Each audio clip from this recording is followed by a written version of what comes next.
Hello friends, welcome to my channel English tutorial. आज का जो टॉपिक है वो है जेरेंड्स। जेरेंड्स क्या होते हैं?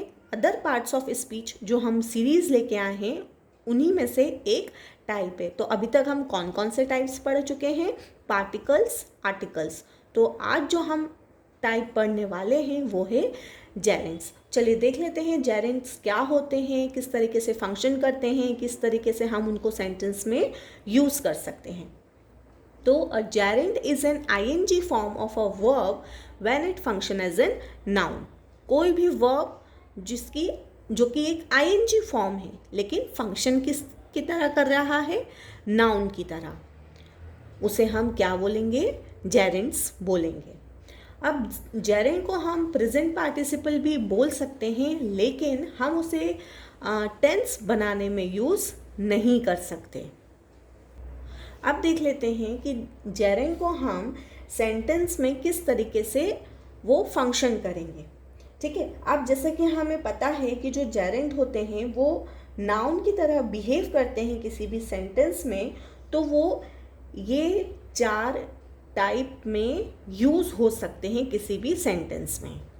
कैसे, किस तरीके से फंक्शन कर सकते हैं? सब्जेक्ट ऑफ अ सेंटेंस, किसी भी सेंटेंस का सब्जेक्ट बन सकते हैं। एज अ सब्जेक्ट कॉम्प्लीमेंट, किसी भी सब्जेक्ट का सब्जेक्ट कॉम्प्लीमेंट बन सकते हैं। Object of a preposition, preposition का ऑब्जेक्ट बन सकते हैं। या फिर और the object of a verb, किसी भी वर्ब की ऑब्जेक्ट बन सकते हैं।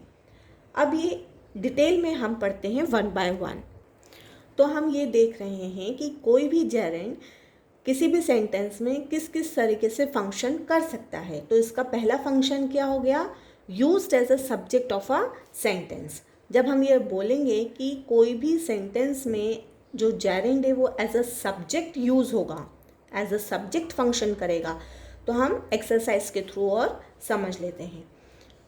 फर्स्ट एग्जाम्पल है, swimming is an excellent form of an exercise. अब इस सेंटेंस में स्विमिंग क्या है? हमारा जेरेंड प्लस यहाँ पे ये किस तरीके से परफॉर्म कर रहा है? सब्जेक्ट की तरह। क्लियर? नेक्स्ट है, eating vegetables give you lots of extra energy. अब इस सेंटेंस में ईटिंग क्या है? हमारा सब्जेक्ट है। सब्जेक्ट की तरह यहाँ पे जो जेरेंड है वो परफॉर्म कर रहा है, और ये हम यहाँ पे हमें ये क्या बता रहा है? ऑब्जेक्ट बता रहा है। और यहाँ पे हमारा ऑब्जेक्ट क्या है? Energy.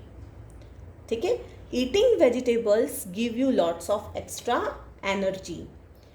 Studying too hastily will result in a poor grade. अब इस सेंटेंस में जो हमारा स्टडिंग है ये हमारा क्या है? जेरेंड है, जो कि सब्जेक्ट की तरह परफॉर्म कर रहा है।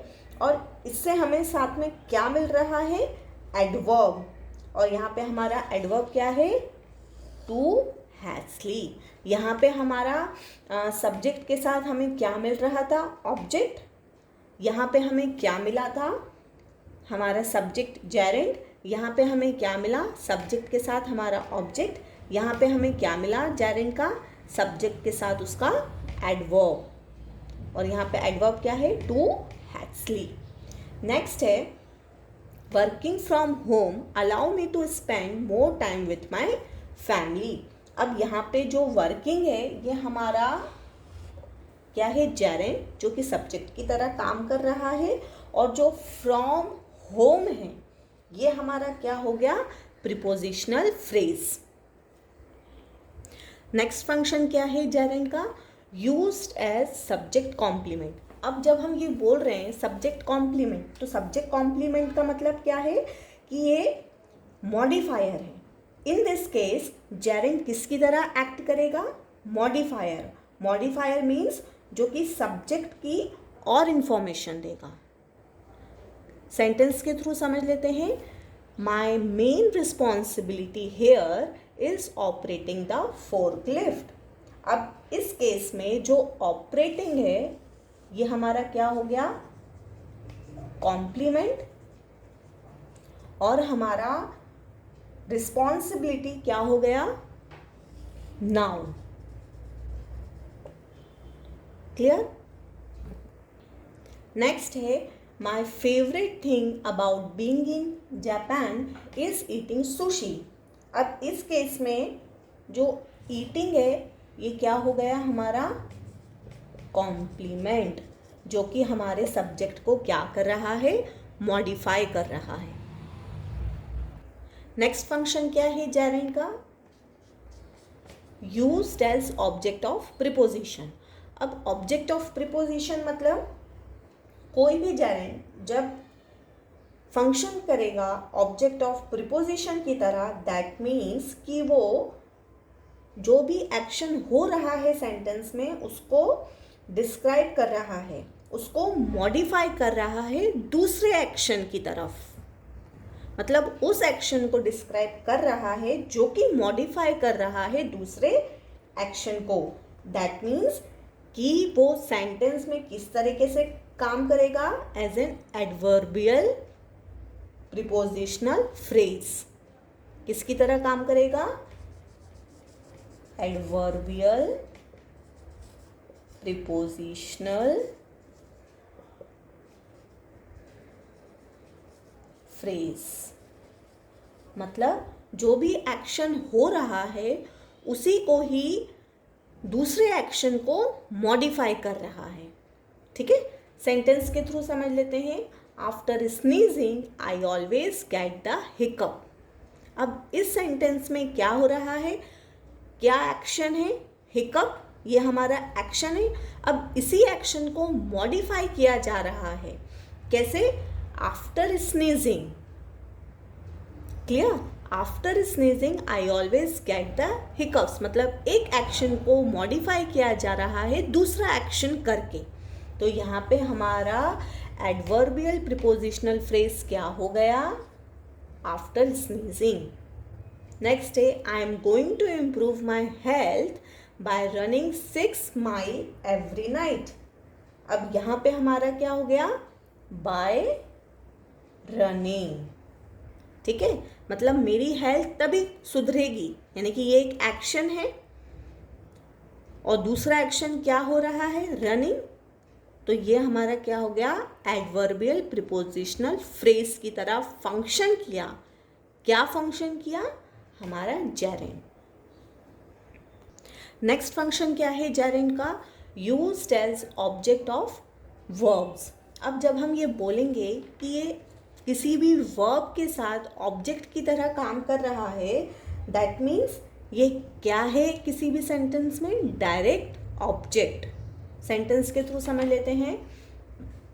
Do you mind watching my seat for me while I go to the bathroom. यहाँ पे हमारा ऑब्जेक्ट क्या है, वॉचिंग। क्लियर? तो हमारा जेरेंड यहाँ पे क्या हो गया, माइंड वॉचिंग, जो कि किसकी तरह काम कर रहा है, object of a verb. Next है I really love hiking in the mountain. अब इस सेंटेंस में क्या है, लव हाइकिंग। हाइकिंग हमारा जेरेंड हो गया जो कि काम कर रहा है एज एन ऑब्जेक्ट। तो ये ऑब्जेक्ट ऑफ अ वर्ब क्या हो गया, लव हाइकिंग। नेक्स्ट है हमारा कि जब हमें कंपाउंड नाउन बनाना रहेगा तब जेरेंड को हम रेगुलर नाउन के साथ पेयर करके कंपाउंड नाउन बना सकते हैं। ठीक है, कैसे, the working conditions are very poor here. अब इस सेंटेंस में जो वर्किंग है ये हमारा क्या है, जेरेंड, और जो हमारा रेगुलर नाउन है वो क्या है, कंडीशन। अब इन दोनों को हमने पेयर कर दिया और हमने क्या बना दिया, compound noun. The working conditions are very poor here. That's all for today. If you like my today's video, press the like button and for more videos subscribe to my channel. Thank you.